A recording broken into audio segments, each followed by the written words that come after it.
Surat al-Humasa, chapter of the Maligner.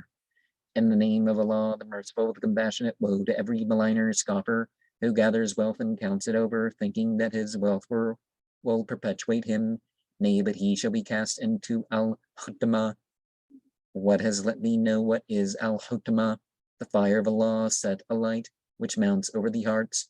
Lo, over them it is closed in long-drawn tongues of flame. And of course, one of the things about that is the emotional impact. If we're out there just speaking bad about people and we don't know, or we even know that what we say is, we're acting like we're witnesses to something and we're not, are we, because it's slander if it's the truth and you're saying it without knowing whether it's the case.